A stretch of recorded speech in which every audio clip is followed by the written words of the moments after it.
நேர்களே, யார் இவர் நிகழ்ச்சிக்கு உங்களை வரவேற்பதில் மிக்க மகிழ்ச்சி அடைகிறேன். இந்த உலகம் நமக்கு பாதுகாப்பு தராது என்பதை நாம் அறிந்தபடியால் நமக்கு பாதுகாப்பு தரும் காரியங்களை அல்லது நபர்களை நாம் நாடிச் செல்கின்றோம். அநேக சமயங்களிலே ஏமாற்றத்தையும் சந்திக்கின்றோம். நம்மை படைத்த தெய்வம் நம்மை பாதுகாப்பேன் என்று கூறுகிறார். தெய்வத்தின் பாதுகாப்பை குறித்தும் அதை பெற்றுக்கொள்வது எப்படி என்பதையும் பரிசுத்த வேதாகமத்திலிருந்து நமக்கு விளக்க வருகிறார் திரு ஸ்பர்ஜன் போஸ் அவர்கள். தேவனுடைய நாமம் மகிமைப்படுவதாக. யார் இவர் என்கிற நிகழ்ச்சியின் வாயிலாக உங்கள் யாவரையும் சந்திப்பதிலே நான் மிகவும் மகிழ்ச்சி அடைகிறேன்.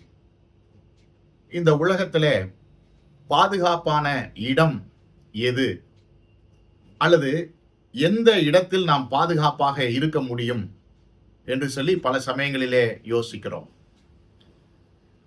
நாம் வாழ்கிற இந்த பூமியே ஒரு பாதுகாப்பற்ற ஒரு இடமாக இருக்கிறது. சிலர் சொல்லும் பொழுது இந்த இடம் மிகவும் பாதுகாப்பானது, மிகவும் பத்திரமானது, எந்த விதத்திலும் எந்த பேரழிவு வந்தாலும் இந்த இடத்திற்கு அழிவே வராது என்றெல்லாம் சொல்லக்கூடியவர்கள் உண்டு.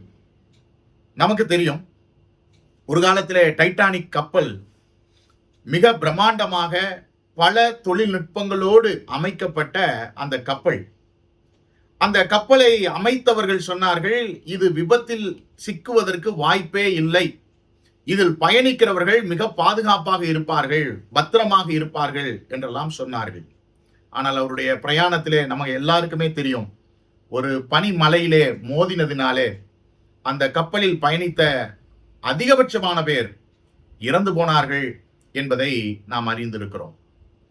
அப்ப மனிதனுடைய தொழில்நுட்பங்கள், மனிதனுடைய அறிவு இந்த உலகத்திலே மனிதனை பாதுகாக்க முடியாது. அடுத்ததாக நமக்கு தெரியும், சமீபத்திலே நடந்த ஒரு விமான விபத்து. பொதுவாகவே விமானங்களிலே 2 இன்ஜின் இருக்கும் என்று சொல்லுகிறார்கள். ஒன்றிலே தொழில்நுட்ப கோளாறு ஏற்பட்டால் இன்னொரு இன்ஜினை வைத்து மனிதர்களை பத்திரமாய் பாதுகாக்க முடியும் என்றெல்லாம் சொல்லிதான் 2 இன்ஜினை வைத்து விமானத்தை இயக்குகிறார்கள். நியாயமாய் பார்த்தால் எத்தனையோ தொழில்நுட்பங்கள் பெருகிவிட்டது. ஒரு இடத்திலிருந்து இன்னொரு இடத்திலே என்ன நடக்கிறது என்பதை அறிகிறார்கள். ஒரு இடத்திலிருந்து இன்னொரு இடத்திலே இருக்கக்கூடிய செயல்களை கட்டுப்படுத்தக்கூடிய அளவுக்கு தொழில்நுட்பங்கள் பெருகி இருக்கிறது. ஆனாலும் மனிதன் இன்றைக்கு உலகத்திலே எந்த இடத்திலும் பாதுகாப்பாக உணர முடியாது என்பதுதான் வாழ்க்கையினுடைய யதார்த்தம் என்பதை நடக்கிற சம்பவங்கள் நமக்கு நினைவுபடுத்துகிறது. சரி, இந்த உலகத்திலே எந்த இடம் பாதுகாப்பான இடம்?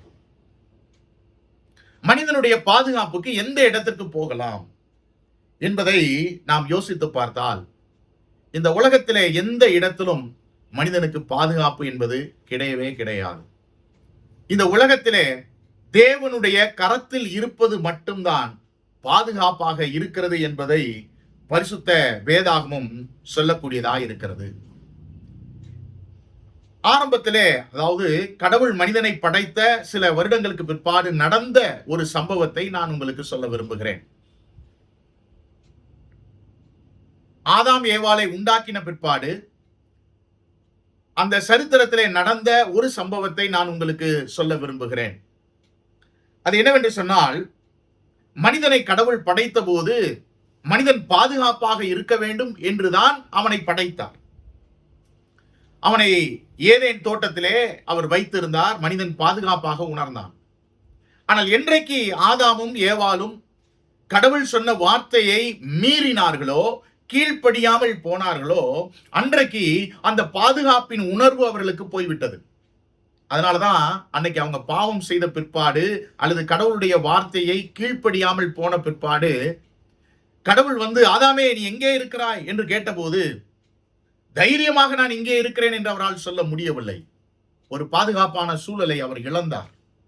அதனாலதான் அவர் சொல்றாரு, தேவரீருடைய சத்தத்தை நான் கேட்டு தோட்டத்திலே நான் ஒளிந்து கொண்டேன் என்று அவர் சொல்லுகிறார். அப்ப மறைந்து போகக்கூடிய ஒரு பாதுகாப்பற்ற உணர்வு எதனால வந்தது அப்படின்னு சொன்னா, மனிதனுடைய பாவத்தினால் தான் வந்தது என்பதை நம்ம புரிந்து கொள்கிறோம். இந்த உலகத்துக்குள்ள பாவம் வந்ததோட விடலைங்க. பாவம் என்ன செய்ததுன்னு சொன்னா, நாளுக்கு நாள் அதிகரித்து கொண்டே போனது. நீங்க ஆதியாகம புஸ்தகம் 6ஆம் அதிகாரத்துல பைபிள்ல ரொம்ப தெளிவாய் வாசிக்கிறோம், மனிதனுடைய அக்கிரமம் பூமியிலே பெருகினது என்று சொல்லி நம்ம வாசிக்கிறோம். பாவம் வந்தது, அடுத்தது பாவம் உலகத்திலே பெருகினது. அப்ப இந்த பாவம் பெருகின போது என்ன நடந்தது? நம்ம இங்க பைபிள்ல வாசிக்கும் பொழுது கடவுளுடைய அந்த இருதயம் வேதனைப்பட்டது. எதனால? மனிதனுடைய பாவத்தினால. ஆதியாகமம் புஸ்தகம் 6ஆம் அதிகாரத்திலே 5ஆம் வசனம் சொல்லுகிறது, மனுஷனுடைய அக்கிரமம் பூமியிலே பெருகினது என்றும் அவன் இருதயத்து நினைவுகளின் தோற்றமெல்லாம் நித்தமும் பொல்லாததே என்றும் கர்த்தர் கண்டுன்னு வாசிக்கிறோம். அப்போ பாவம் உலகத்துல வந்ததோடு மாத்திரமல்ல, இந்த பாவம் என்ன செய்தது என்று சொன்னால் பெருகி கொண்டே போனது. அதுதான் நம்ம இங்க வாசிக்கிறோம். மனுஷனுடைய இருதயத்தின் நினைவு. இன்னைக்கு பாத்தீங்கன்னா பாவ செயல்கள் வெளியில காணப்படுகிறது. ஆனா மனிதனுடைய மனிதனுடைய உள்ளத்தில் எவ்வளவு ஒரு கொடூரமான எண்ணங்கள், சிந்தைகள் இருக்கிறது. இது இன்னைக்கு இல்ல, அன்னைக்கே இருந்தது. மனிதன் என்றைக்கு அங்கே கடவுளுடைய வார்த்தைக்கு கீழ்ப்படியாமல் போனானோ அன்றைக்கே மனிதனுடைய இருதயத்தின் நினைவுகளின் தோற்றம், இருதயத்துடைய நினைவுகளின் தோற்றமே கடவுளுக்கு பிரியமில்லாததாக, பொல்லாததாக இருந்தது என்று நம்ம வாசிக்கிறோம். அதனால மனுஷனை தேவன் கடவுள் படைத்ததற்காக விசனப்பட்டார் அல்லது வருத்தப்பட்டார் என்று சொல்லி நம்ம பார்க்கிறோம். இப்ப மனிதன் செய்த அந்த பாவத்தினாலே கடவுளுக்கு வந்த கோபத்து நிமித்தம் ஒரு முடிவை அவர் எடுத்தார். இந்த உலகத்துல இருக்கக்கூடிய எல்லாரும் அழிக்கப்பட வேண்டும். ஏன் அப்படின்னா அவன் பாவம் செய்கிறான், கடவுளுக்கு பிரியமில்லாத எல்லா செயல்களையும் செய்து கொண்டிருக்கிறான். அதனால இவர்கள் எல்லாரையும் அழிக்க வேண்டும் என்று அவர் திட்டம் தீட்டினார். ஆனா அந்த நாட்கள்ல நோவா என்று சொல்லக்கூடிய ஒரு மனிதன் வாழ்ந்தார். அந்த நோவா கடவுளுடைய கண்களிலே தயவு அல்லது கிருபை பெற்றார் என்று பைபிள் சொல்லுகிறது. அங்கே ஆதியாகமம் புஸ்தகம் 6ஆம் அதிகாரம் 8ஆம் வசனத்துல வாசிக்கும் பொழுது, நோவாவுக்கோ கர்த்தருடைய கண்களில் கிருபை கிடைத்தது. நோவாவும் அவருடைய குடும்பத்தாரும் கடவுளுடைய கண்களிலே கிருபை பெற்றவர்களாக இருந்தார்கள். ஏன் அப்படின்னா நம்ம இங்க வாசிக்கும் பொழுது, நோவா தன் காலத்தில் இருந்தவர்களுக்குள்ளே நீதிமானும் உத்தமனுமாய் இருந்தான். நோவா தேவனோடு சஞ்சரித்துக் கொண்டே இருந்தான் என்று சொல்லி நம்ம வாசிக்கிறோம். அப்ப நோவா கடவுளுக்கு பயந்து வாழ்ந்து கொண்டிருந்தார். அதனால அவருக்கு என்ன கிடைத்தது? தேவனுடைய கிருபை கிடைத்தது. அப்ப இந்த நோவாவை கடவுள் மனிதர்களை பாதுகாப்பதற்கும் அதே நேரத்தில் மற்றவர்களுக்கு அழிவு வரப்போகிறது என்பதை உணர்த்துவதற்கும் இந்த நோவாவை கடவுள் பயன்படுத்தினார். இப்ப இந்த நோவாவை அழைத்து சொன்னார், நோவாவே, நீ ஒரு பெரிய பேழையை உண்டாக்க வேண்டும் அல்லது ஒரு பெரிய கப்பலை உருவாக்க வேண்டும். அந்த கப்பலை நீ எந்த மரத்திலே செய்ய வேண்டும், எப்படி செய்ய வேண்டும், எல்லாவற்றையும் கடவுள் நோவாவினிடத்திலே சொன்னார். அப்ப நோவா கடவுள் சொன்ன வண்ணமாகவே இந்த ஒரு பெரிய கப்பலை என்ன செய்தார்னு சொன்னா உருவாக்கினார். கொஞ்சம் கற்பனை செய்து பாருங்கள். இது வரைக்கும் உலகத்துல மழையே பெய்யல, வானத்திலிருந்து தண்ணி கீழே விழுந்ததில்லை, மழை வந்ததில்லை, யாரும் அதை பார்த்ததில்லை. இப்ப இந்த நோவா கடவுளுடைய வார்த்தைக்கு கீழ்ப்படிந்து ஒரு பெரிய கப்பலை உண்டு பண்றார்.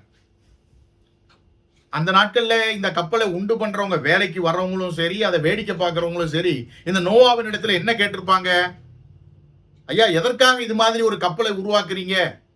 அப்ப நோவா நிச்சயமாய் சொல்லி இருப்பார், 40 நாட்கள் இரவும் பகலும் வானத்திலிருந்து தண்ணீர் கொட்ட போகிறது, மழை வரப்போகிறது, இந்த பூமியில இருக்கிற எல்லாரும் அழிய போகிறார்கள், பாதுகாப்பற்ற ஒரு சூழல் வரப்போகிறது. ஆனால் அந்த பாதுகாப்பற்ற சூழலிலும் இந்த கப்பலைக்குள் இருக்கக்கூடியவர்கள் பாதுகாக்கப்படுவார்கள், அதற்காகவே இது செய்யப்படுகிறது என்றதை சொல்லியிருப்பார். பேதுருவினுடைய புத்தகத்திலே வாசிக்கும் பொழுது நோவா அழிவை குறித்து பிரசங்கித்தார் என்று வாசிக்கிறோம். அப்ப அன்னைக்கு வாழ்ந்த ஜனங்கள் மத்தியில் அவர் போய் சொன்னாரு, இந்த உலகமும் உலகத்தில் உள்ளவைகள் எல்லாம் அழிய போகிறது, கடவுள் அழிக்க போகிறார். அதுல சொன்னவங்க நிறைய பேர் என்ன நினைச்சிருப்பாங்க, என்னமோ ஆச்சு இவருக்கு, ஏதோ மன ரீதியான பிரச்சனை போலக்க, மன ரீதியான பிரச்சனை போல் இருக்கிறது, எதையோ உளறுகிறார், வானத்திலிருந்து தண்ணீர் வரப்போகிறதாம், இந்த கப்பலுக்குள் வருகிறவர்கள் காப்பாற்றப்படுவார்களாம், கப்பலுக்கு வெளியில் இருக்கிறவர்கள் அழிக்கப்படுவார்களாம் என்றெல்லாம் சொல்லுகிறார். நோவாவுக்கு என்ன ஆயிற்றோ என்று சொல்லி அன்றைக்கு நோவாவை ஒருவேளை அவர்கள் கிண்டல் செய்திருக்கலாம். ஆனா நோவா அதை குறித்து கவலைப்படல. கடவுள் சொன்ன வார்த்தைக்கு அவர் கீழ்ப்படிந்து ஒரு பெரிய கப்பலை உண்டாக்கினார். அப்புறம் கடவுள் சொன்னாரு, எப்பா நோவாவே, நீயும் உன் குடும்பத்தார் அனைவரும் இந்த கப்பலுக்குள்ள போயிடலாம். அதே போல பறவைகள், மிருகங்கள், இது எல்லாத்துலயும் ஒரு ஒரு ஜோடிய நீ என்ன பண்ணணும், இந்த கப்பலுக்குள்ள ஏத்தி வச்சுக்கணும் அப்படின்னு சொல்லி அவர் சொன்னார். அப்ப எல்லா மிருகங்களும், எல்லா பறவைகள், எல்லா ஊரும் பிராணிகள், அப்ப எல்லா ஜீவ ஜந்துக்கள் எல்லாத்தையும் என்ன பண்ணாருன்னு சொன்னா ஒரு ஒரு ஜோடி இந்த கப்பலிலே அவர் ஏற்றி வைத்தார். அப்ப எல்லாரையும் அவங்க ஏத்துனதுக்கு அப்புறம் கடவுள் என்ன செஞ்சாராம், அந்த கப்பலுடைய கதவை அடைத்தாராம். இப்ப உள்ள இருக்கிறது யாரு கப்பலுக்குள்ள அப்படின்னா நோவா, நோவாவினுடைய குடும்பத்தார், அவருடைய பிள்ளைகள், பிள்ளைகளுக்கு இருக்கக்கூடிய மனைவி, இவங்க எல்லாம் உள்ள இருக்கிறாங்க.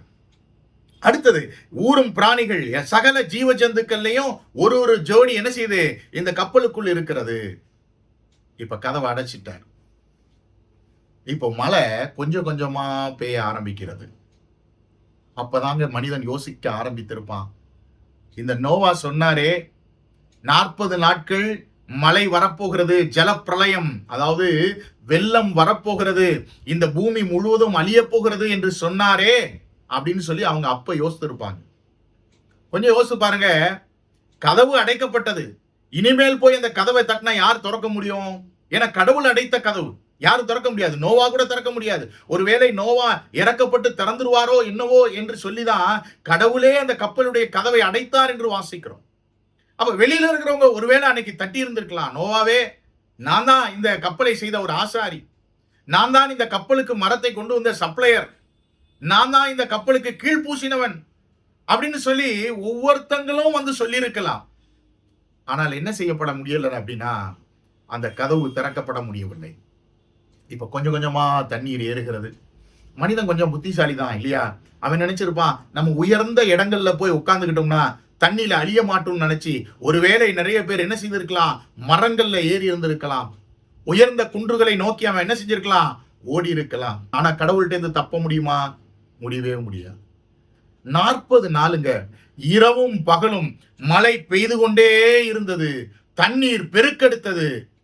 இந்த செய்யப்பட்ட கப்பலு கூட என்ன செஞ்சிச்சு, கிளம்பிருச்சு, மிதக்க ஆரம்பிச்சிருச்சு. ஒரு பெரிய பேரழிவு படக்கூடிய ஒரு சூழலை நம்ம பார்க்கிறோம்.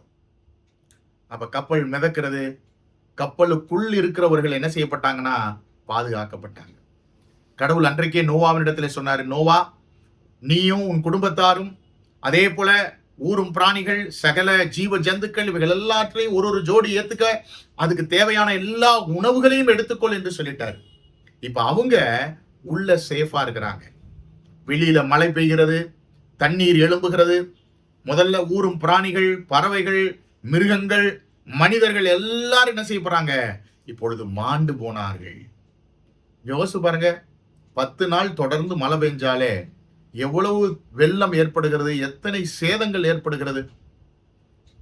சில வருடங்களுக்கு முன்பதாக சென்னை பட்டணத்துல நீங்க பாத்தீங்கன்னு சொன்னா, அந்த மழை காலத்திலே மழை வெள்ளம் வந்தபோது எத்தனையோ பிளாட்ஸில் இருக்கக்கூடியவர்கள் வீட்டிலிருந்து வெளியே வர முடியாம, தப்பிக்க முடியாம எத்தனையோ பேர் இறந்து போய்விட்டார்கள். அப்ப 40 நாள் இரவும் பகலும் மழை பெய்து கொண்டே இருந்தது. அப்ப எல்லா மலைகளும் கூட மறைகிற அளவுக்கு தண்ணீர் ஏறினுச்சாம். ஆனா கப்பல்ல இருந்த நோவாவும் அவருடைய குடும்பத்தாரும், அந்த ஜீவ ஜந்துக்கள், மிருகங்கள் என்ன செய்யப்பட்டதுன்னா பாதுகாக்கப்பட்டது. அப்ப அந்த கப்பலுக்கு வெளியில இருந்த எல்லாரும் என்ன செய்யப்பட்டாங்க, அழிக்கப்பட்டார்கள். அப்ப உள்ள இருந்தவர்கள் பாதுகாக்கப்பட்டார்கள், வெளியில் இருந்தவர்கள் அழிக்கப்பட்டார்கள். அதுக்கப்புறம் இந்த பேழை கொஞ்சம் கொஞ்சமா தண்ணீர் வடிய ஆரம்பித்தது. எல்லாரும் அழிஞ்சிட்டாங்க, அவ்வளவுதான். இப்ப தண்ணீர் என்ன செஞ்சிச்சு, 40 நாளுக்கு அப்புறம் மழை நின்றுச்சு, தண்ணீர் கொஞ்சம் கொஞ்சமா வடிந்தது. அதுக்கப்புறம் இந்த கப்பல் அரராத் என்று சொல்லக்கூடிய ஒரு மலைக்கு அருகாமையிலே போய் இந்த கப்பல் நின்னுதுங்க. அப்ப நோவாவும் அவருடைய குடும்பத்தாரும் மற்றவங்க எல்லாரும் வெளியில வந்தாங்க. அப்ப நோவாவை கடவுள் ஆசீர்வதித்து நீ பழுகி பெருகி நீ நிறைய பிள்ளைகளை பெற்றெடுத்து இந்த உலகத்திலே நீ வாழ்வாயாக என்று சொல்லி அவர்களை ஆசீர்வதித்து அனுப்பினார். இப்ப யாருமே இல்லை, இவங்க மட்டும்தான் இருக்கிறாங்க. வெளியில வந்து பார்த்தா இவங்க மட்டும்தான் இருக்கிறாங்க, மற்ற எல்லாம் என்ன செய்தது? அழியப்பட்டது. அப்ப இவர்கள் மட்டும் பாதுகாப்பாக இருந்தார்கள். ஒருவேளை நீங்க நினைக்கலாம், கேட்கறதுக்கு கதை நல்லா இருக்குதே அப்படின்னு நீங்க நினைக்கலாம். இது கதை இல்லைங்க, நடந்த ஒரு சம்பவம். சில ஆண்டுகளுக்கு முன்பதாக நான் பத்திரிகையிலையும் தொலைக்காட்சியிலையும் பார்த்தேன்.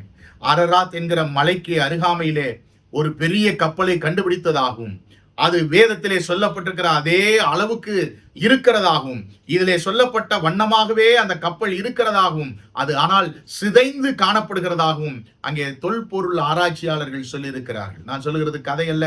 நீங்க கூகுள்ல போய் சர்ச் இன்ஜின்ல நீங்க தேடி ஆராய்ச்சி செய்து பார்க்கலாம். இது நடந்த சம்பவம். இதிலிருந்து நாங்க என்ன சொல்ல விரும்புகிறோம் என்று சொன்னால், இந்த உலகத்துல பாதுகாப்பு கிடையாது, ஆனா கர்த்தராகிய இயேசு கிறிஸ்துவுக்குள் பாதுகாப்பு இருக்கிறது. அன்றைக்கு எப்படி அந்த பேழைக்குள் இருந்தவர்கள் பாதுகாக்கப்பட்டார்கள், வெளியில் இருந்தவர்கள் அழிக்கப்பட்டார்களோ, அதே போல ஒரு நாள் வரப்போகிறது. அந்த நாள் நியாய தீர்ப்பின் நாளா இருக்க போகிறது. கர்த்தராகிய இயேசு கிறிஸ்துவை சொந்த தெய்வமாக ஏற்றுக்கொண்டு அவருடைய பிள்ளையாய் மாறி அவருக்குள் இருக்கிறவர்கள் பாதுகாக்கப்படுவார்கள், அவருக்கு வெளியில் இருக்கக்கூடியவர்கள் அழிவார்கள். ஒருவேளை நீங்க நினைக்கலாம், நல்லது செய்தவர்கள் நல்லவர்களாக வாழ்ந்தவர்கள் பாதுகாக்கப்படுவார்கள் என்று. இல்ல, பைபிள் அப்படி சொல்லல. வேதம் மிக தெளிவாய் சொல்கிறது, பாவம் மன்னிக்கப்பட்டவர்கள், இயேசு கிறிஸ்துவுடைய பிள்ளைகளாய் மாறினவர்கள் மட்டும்தான் பாதுகாக்கப்படுவார்கள். அருமையானவர்களே, நம்ம வாழ்கிற இந்த உலகம் அழிய போகிற ஒரு உலகம். நமக்கு தெரியும், இப்பொழுது இஸ்ரேல்லையும் ஈரான்லையும் பெரிய யுத்தங்கள் நடக்கிறது. இவர்கள் போடுகிற குண்டினாலே அங்கே பெரிய கட்டிடங்கள் சிதைந்து போகிறது, பல உயிர்கள் மாண்டு போகிறது. மனிதர்கள் தன் ஜீவனை காப்பாற்றுவதற்காக அங்கே சுரங்க பாதைகளில் இருக்கக்கூடிய ரயில்வே நிலையங்களிலே போய் அவர்கள் தங்களை காத்துக் கொள்கிறார்கள். இது எல்லாமே உலகம் அழிவிற்காய் வைக்கப்பட்டிருக்கிறது, அழிவு சடிதியாய் வரக்கூடியது. ஆனால் ஆண்டவராகிய இயேசு கிறிஸ்து மீண்டும் வரப்போகிறார் என்பதை வேதம் சொல்கிறது. அவர் நீதியுள்ள நியாயாதிபதியாய் வரப்போகிறார். அன்றைக்கு பெரிய ஒரு அழிவு ஏற்பட போகிறது. அந்த நித்திய அழிவிலிருந்து மனிதனை காப்பாற்றுவதற்காகத்தான் இயேசு கிறிஸ்து இந்த உலகத்திலே 2000 ஆண்டுகளுக்கு முன்பதாய் மனிதனாய் அவர் வந்தார். தன் ஜீவனை கல்வாரி சிலுவையிலே ஒப்புக் கொடுத்தார். அவர் மரித்தார், அடக்கம் பண்ணப்பட்டார், உயிர் தெழுந்தார். இன்றைக்கும் வாழும் கடவுளாக இருக்கிறார். அவருடைய கல்லறை இன்றைக்கும் திறந்து வைக்கப்பட்டிருக்கிறதா இருக்கிறது. அவர் சரித்திரத்திலே அவர் வாழ்ந்த வாழ்க்கை, அவர் செய்த செயல்கள் இன்றைக்கும் உண்மையாய் இருக்கிறது. அதை யாரும் மறைக்கவும் முடியாது, மறுக்கவும் முடியாது. அந்த இயேசு கிறிஸ்துவானவர் இன்றைக்கு உங்களை அழைக்கிறார். அவர் உங்களை நேசிக்கக்கூடியவராக இருக்கிறார். இந்த உலகத்திலே எங்கேயும் பாதுகாப்பு இல்லை, என்னிடத்திலே வாருங்கள், என்னை உங்கள் சொந்த தெய்வமாக ஏற்றுக்கொள்ளுங்கள், உங்களுக்கு நித்திய பாதுகாப்பை நான் தருகிறேன் என்று அவர் சொல்லுகிறார். நித்திய பாதுகாப்பை அவர் தருகிறார். இந்த உலகத்தில் இருக்கக்கூடிய பாதுகாப்புகள் எல்லாம் தற்காலிகமான பாதுகாப்பு. அந்த பாதுகாப்பு நம்மை ஒரு நாள் அழித்து விடும். ஆனால் கர்த்தராகிய இயேசு கிறிஸ்துவிடத்திலே வந்தால் நம்முடைய ஆத்துமா, நம்முடைய சரீரம், இவர்கள் எல்லாவற்றையும் அவர் பாதுகாக்கக்கூடியவராக இருக்கிறார். இந்த இயேசு கிறிஸ்துவை உங்கள் வாழ்விலே சொந்த தெய்வமாக ஏற்றுக்கொள்ளுங்கள். அவரை நீங்கள் ஏற்றுக்கொள்ளும் பொழுது அவர் உங்களுக்கு நித்திய பாதுகாப்பை அவர் தரக்கூடியவராக இருக்கிறார். இயேசு கிறிஸ்துவுக்குள் இந்த பாதுகாப்பை நீங்கள் பெற வேண்டுமானால் அதற்கு நீங்கள் செய்ய வேண்டியதெல்லாம், ஆண்டவரே, நான் ஒரு பாவியாய் இருக்கிறேன், என்னுடைய பாவத்தை மன்னியும், என்னை உடைய பிள்ளையாய் ஏற்றுக்கொள்ளும் என்று நீங்கள் சொன்னால், உள்ளத்திலே உணர்ந்தவர்களாக முழு இருதயத்தோடு அதை சொல்வீர்களானால் நீங்கள் அவருடைய பிள்ளையாய் மாற முடியும். ஆகவே இந்த பாதுகாப்புக்குள் வாருங்கள். இயேசு கிறிஸ்துவுக்குள் பாதுகாப்பு, வெளியில் இருக்கிறவர்களுக்கு நித்திய அழிவு. அப்படி அன்றைக்கு எப்படி அந்த கப்பலுக்குள் இருந்தவர்கள் பாதுகாக்கப்பட்டார்கள், வெளியில் இருந்தவர்கள் அழிக்கப்பட்டார்களோ, அதே போல ஒரு நாள் கர்த்தராகிய இயேசு கிறிஸ்துவுக்குள் இருக்கிறவர்கள் பாதுகாக்கப்படுவார்கள். அது நித்திய பாதுகாப்பு. கர்த்தராகிய இயேசு கிறிஸ்துவுக்கு வெளியில் இருக்கக்கூடியவர்கள் அல்லது அவரை ஏற்றுக்கொள்ளாதவர்கள், அவரை வேண்டாம் என்று நிராகரித்தவர்கள் நித்திய அழிவிற்குள் போவார்கள். எது வேண்டும் என்பதை நீங்கள் தீர்மானம் செய்து கொள்ளுங்கள். நீங்கள் நித்திய பாதுகாப்பை நீங்கள் பெற வேண்டும் என்பதைத்தான் தேவனும் விரும்புகிறார், நாங்களும் விரும்புகிறோம். நல்ல தீர்மானம் எடுக்க தேவன் தாமே உங்கள் யாவருக்கும் உதவி செய்வாராக. ஆமேன். நீங்கள் இயேசுவின் அன்பையும் பாவ மன்னிப்பையும் நித்திய ஜீவனையும் பெற்றுக்கொள்ள வேண்டுமானால் அவரே உங்கள் பாவத்திற்காக தேவன் அருளிய பலி என உணர்ந்து விசுவாசத்துடன் அவரை உங்கள் வாழ்க்கையில் ஏற்றுக்கொள்ளுங்கள். இது உங்கள் இருதயத்தின் வாஞ்சியை வெளிப்படுத்துமானால் இந்த விசுவாச ஜெபத்தை இப்பொழுதே ஜெபியுங்கள். அப்பொழுது அவர் உங்கள் வாழ்க்கையில் வருவார். இது ஒரு ஜெபத்தின் மாதிரி. முதலில் நான் சொல்கிறேன். ஆண்டவராகிய இயேசுவே, நீர் எனக்கு தேவை. என் பாவத்திற்காக நீ சிலுவையில் மரித்ததுக்கு நன்றி. என் வாழ்க்கையின் கதவை நான் திறந்து உம்மை என் இரட்சகராகவும் ஆண்டவராகவும் ஏற்றுக்கொள்கிறேன். என் வாழ்க்கையை நீர் ஆட்கொண்டு நான் எப்படிப்பட்டவனாக இருக்க நீர் விரும்புகிறீரோ அப்படியாக என்னை மாற்றும். ஆமேன். இந்த ஜெபம் உங்கள் உள்ளத்தின் விருப்பத்தை வெளிப்படுத்துமானால் இப்பொழுதே நீங்கள் இருக்கும் இடத்தில் இந்த ஜெபத்தை ஜெபியுங்கள். நான் இந்த ஜெபத்தை ஒவ்வொரு வாக்கியமாக சொல்லும்போது நீங்களும் அமைதியாக சொல்லுங்கள். ஆண்டவராகிய இயேசுவே, நீர் எனக்கு தேவை. என் பாவத்திற்காக நீ சிலுவையில் மரித்ததுக்கு நன்றி. என் வாழ்க்கையின் கதவை நான் திறந்து உம்மை என் இரட்சகராகவும் ஆண்டவராகவும் ஏற்றுக்கொள்கிறேன். என் வாழ்க்கையை நீர் ஆட்கொண்டு நான் எப்படிப்பட்டவனாக இருக்க நீர் விரும்புகிறீரோ அப்படியாக என்னை மாற்றும். ஆமேன். இப்பொழுது நீங்கள் இந்த விசுவாச ஜெபத்தை ஜெபித்துள்ளீர்கள். இயேசு கிறிஸ்துவை உங்கள் வாழ்க்கையில் வரும்படி அழைத்திருக்கிறீர்கள். அவரை வேண்டிக் கொள்ளும்போது அவர் வருவதாக வாக்களித்துள்ளதால் அவர் வாக்களித்தபடியே வந்துள்ளார் என்பதை நிச்சயமாய் அறிந்து கொள்ளுங்கள். மேலும் உங்கள் பாவங்கள் மன்னிக்கப்பட்டது என்றும் நீங்கள் தேவனுடைய பிள்ளையாகி நித்திய ஜீவனை பெற்றுக்கொண்டீர்கள் எனவும் உறுதி கொள்ளுங்கள். நாம் ஜெபம் செய்யலாம். எங்களை கிருபையாய் நேசிக்கிற நல்ல கர்த்தாவே, இந்த உலகத்திலே உண்மையான பாதுகாப்பு எங்கிருக்கிறது என்கிற நல்ல செய்தியை நாங்கள் கேட்க உதவி செய்தீர். இதை கேட்ட ஒவ்வொருவரும் தங்களுடைய நேரத்தை உண்மையான கடவுள் யார் என்பதை தெரிந்து கொள்வதற்காக செலவிட்டதற்காக நாங்கள் உமக்கு நன்றி செலுத்துகிறோம். அவர்கள் நித்திய பாதுகாப்பை தெரிந்து கொள்ள கர்த்தராகிய இயேசு கிறிஸ்து மூலமாக நித்திய பாதுகாப்பு உண்டு என்கிற செய்தியை அறிந்தவர்கள் அதை விசுவாசித்து அந்த வழிக்குள்ளாய் வருவதற்கு நீர் அனுகிரகம் செய்தரலாம். ஒவ்வொருவரையும் நீர் ஆசீர்வதித்தலும் தொடர்ந்து உம்முடைய ஆவியானவர் அவர்களோடு பேச வேண்டுமாய் கெஞ்சுகிறோம். கிறிஸ்து இயேசுவின் நாமத்தில் தாழ்மையோடு இந்த ஜெப விண்ணப்பங்களை கேட்கிறோம் ஜீவனுள்ள நல்ல பிதாவே. ஆமென்.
என்கிற மனிதனை அழிவிலிருந்து காப்பாற்றிய தெய்வம் நம்மையும் நித்திய அழிவிலிருந்து காப்பாற்றுவார் என்று கேட்டோம். நம்மை அழிக்கும் பாவத்திலிருந்தும் அதன் தண்டனையிலிருந்தும் நம்மை பாதுகாக்கவே தெய்வமாகிய இயேசு கிறிஸ்து இந்த உலகில் மனிதனாக வந்து நம்முடைய பாவத்தை தன் மீது ஏற்றுக்கொண்டு நமக்கு பதிலாக சிலுவையில் ரத்தம் சிந்தி மரித்தார். மரித்த இயேசு கிறிஸ்து அடக்கம் பண்ணப்பட்டு 3ஆம் நாள் உயிருடன் எழுந்தார்.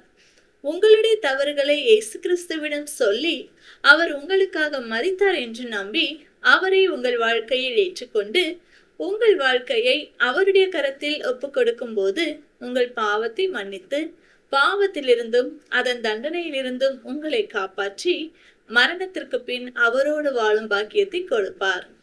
இந்த ஆண்டவராகிய இயேசு கிறிஸ்துவை ஏற்றுக்கொண்டு பாவத்தின் தண்டனையிலிருந்து காப்பாற்றப்பட விரும்புகிறீர்களா? உங்களுக்கு ஆலோசனை கூறவும் உங்களுக்காக ஜெபிக்கவும் ஆவலாய் இருக்கிறோம். இந்த நிகழ்ச்சியை குறித்த உங்கள் கருத்துக்களையும் கேள்விகளையும் எங்களுக்கு தெரியப்படுத்துங்கள். எங்கள் முகவரி: ஒளியும் வாழ்வும் இயக்கம், C26, ஜெய்நகர், திருவெரும்பூர், திருச்சிராப்பள்ளி 620013. அலைபேசி எண் 7598137441 மற்றும் 9487007441.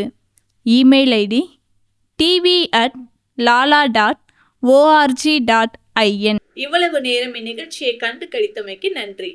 பாவம் மன்னிக்கப்படுவதால் கிடைக்கும் உண்மையான மகிழ்ச்சி உங்கள் உள்ளங்களையும் இல்லங்களையும் நிரப்புவதாக. ஒளியும் வாழ்வும் இயக்கம் சார்பாக உங்களுக்கு எங்கள் வாழ்த்துக்கள்.